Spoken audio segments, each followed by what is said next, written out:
Hello YouTube, right, this is my crazy latest project. I'll try and keep it simple. I'm going to build a very large Getto blaster. So obviously you've got the positions for the drivers, 10-inch driver, 4-inch and tweeter, left and right, 10-inch because you can get 100-watt drivers, 4 ohm, with 94 dB. Now they're meant for guitar amps, practice amps. They've got an awful lot of output.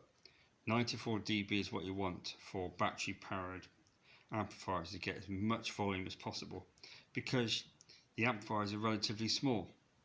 So you need the highest dB possible, and I found ones at 94 dB from that big warehouse in the sky.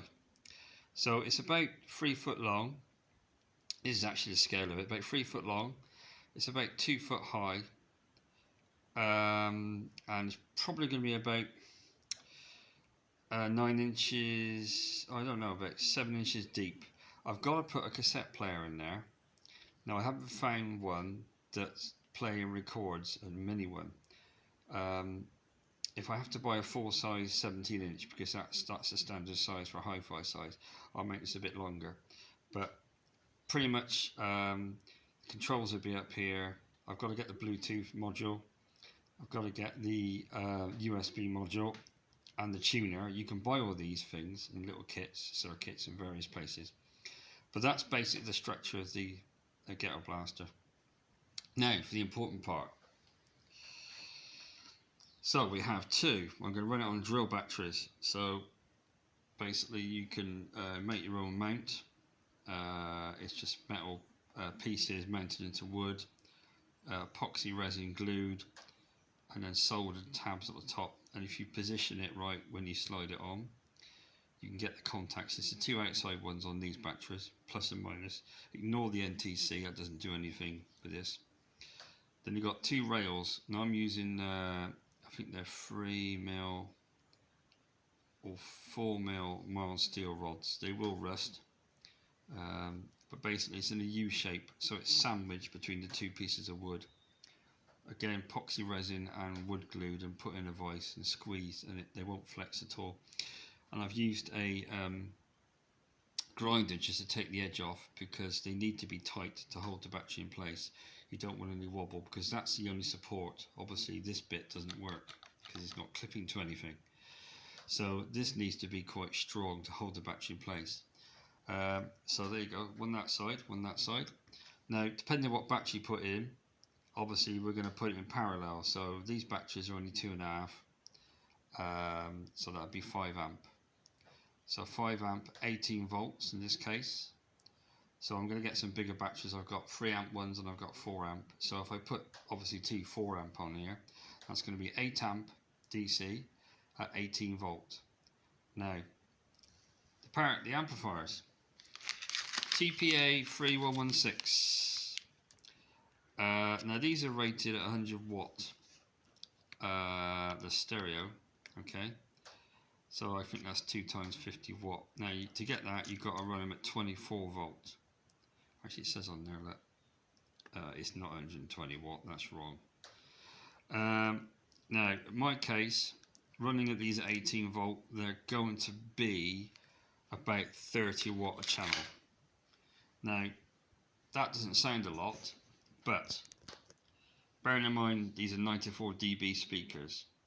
Now with a bit of distortion, if you put 30 watt into one of these drivers I'm going to get when they're 94 dB, you're going to get an awful lot of output. I'm going stereo because Gettos have to be stereo even though the speakers are so close together. Why wouldn't it be stereo? Because it was called a stereo Getto blaster. That's what they were at the time. So I got one there, left and right. Now I must say on this, there's a caveat with this. One of these will draw 5 amps at 24 volt to get 100 watt. Now I'm not going for 100 watt because I can't. So with the biggest batteries I've got, 4 amps, 8 amp, okay. Bearing in mind these will be parallel, so if it's plus, plus, minus, minus, take the tap off the middle. So 8 amps, I'll be able to run that one and that one. not at full volume, because when you drive it, basically the voltage will collapse. When the voltage starts going down, you know you're drawing too much and it'll just kill it. Now, the other thing you need, obviously, is a tone control. So this is a CBEC kit from a brilliant company called Quasar Electronics. I'll just get out for you. Now there's a couple of these. This is the one I chose because of the voltage range. It goes up to about, I think it goes up to about 20 volt. And it's all pretty self-explanatory. You've got the power on the back, so if I can hold it for you. Power on the back, there you are. Volume, bass, treble, balance. So you've got your in left, in right, that's the audio. Then out left, out right, that's audio out. Okay, there's your power. Pretty self-explanatory, and it's got a Philips, let me focus, TDA 1524. So pretty much everything's on that Philips chip, and it's a Philips chip. I hope it's not a copy. I wouldn't imagine it's a copy because Quasar Electronics are a brilliant company, and I can't imagine them putting copied parts in, really. Now, interestingly enough, to get this fitted, can you see this? I don't think this is a fault, but to get that capacitor in the back there and fitted, they've either had to bend it slightly. Now, I'm not concerned about that because it'll be going mounted flat like that, and that's fine. It's been tested, and you know, I've yet to test it myself, but I'm sure it's going to work because it's from a reputable company and not from Pyongyang. Somebody's been buying a load of these and saying they're fine. I've bought too much stuff, well, not too much stuff, but a lot of stuff from that big warehouse in the sky, and some of it, quite frankly, is rubbish. It doesn't even work. So I'm not concerned about that. By the way, Quasar is a British company. All good. Now, the other thing you're going to need, if you're going to use different sources, in which I am, because I'm going to use tape, bearing in mind tape's going to go there. I'm going to use Bluetooth, USB and tuner, which is going to be interesting. You're going to want a source selector. Now this is a source selector. Again, this is a CBEC product from Quasar. Stereo selector for 4 inputs. Now what? Okay. Now CBEC is a good manufacturer of kits. Excellent. English, they do all sorts of stuff. Now you can see what it does. You got a dial selector, got 4 channels, so you connect the inputs. Okay, so you got input 1, 2, 3, 4. All right, and then your output on the left. Can you see it? And then you got your power, and that's it. And when you power it, each channel lights up. So 1 could be tuner, 2 could be USB, Bluetooth, 3 could be tape, and 4, depending on how you want to configure it, could be an external input on the back. You can have an extra input on the back of your Getto blaster for plugging something else into it. It's up to you, really. So that's the input selector. Okay, that's the bass and treble unit. Okay, which is going to be excellent. Which has got balance on as well, because that'll be good, because you can, when you've wired it up, you can check that the one sounds the same as the other, and if it doesn't, you've got a wiring problem. So that's quite useful. Okay, so input selector, 4 channel, tone control as they call it, TDA 3116 left, TDA 316 right, power supplies, battery,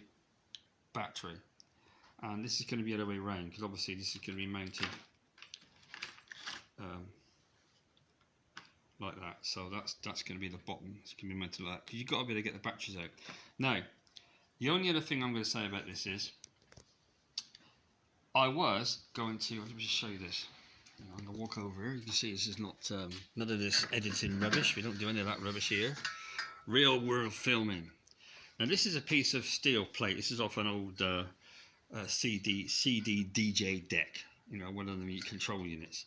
Now, interestingly enough, battery fits in there lovely, and so does that piece of wood. So I was going to chop this up, right, and use this as a mounting plate. Now, I was going to mount this 2, one on the left, one on the right at the back. So basically, you can change the batteries without going into the inside of the unit. Now, I don't know what I'm going to do with that. It could be useful when you're taking it out and then you say, take a spare battery with you. Anyway, that's that. So put that back. So either that, or it's going to be mounted inside. but I've got to watch the weight because I still haven't got the materials for the box. But that's my plan. My plan is to make a giant Getto blaster. It's going to have a handle. It's going to look friggin' awesome, as they say in the States. 10-inch speakers. Now, I don't believe you can buy a Getto blaster, even past or present, that had 10-inch drivers. Certainly 8-inch, but never 10. I don't think so. There might have been a Helix brand that had 10-inch, but I've never seen one, and I don't think they were in this country, in the UK that is. So there you go, that's my plan. Giant Getto blaster. You've got your amplifiers, you've got your tone control unit, you've got your 4-channel input selector, you've got your power supply. All I got to get now is Bluetooth, USB, a tuner module, which is going to be a crystal display unit, and a cassette player, which is probably the most important part of any 80s Getto. And I've got to try and work out to get one that will play and record. It's got to record, and I've got to mount it in the middle there. So it's quite a long project, and it ain't going to be done this year, I don't think. I'm talking October now, but we'll see what happens. All right. So I thought I'd just give you a heads up on that and just show you what stupid ideas I've come up with lately. So, all right. Thanks for watching.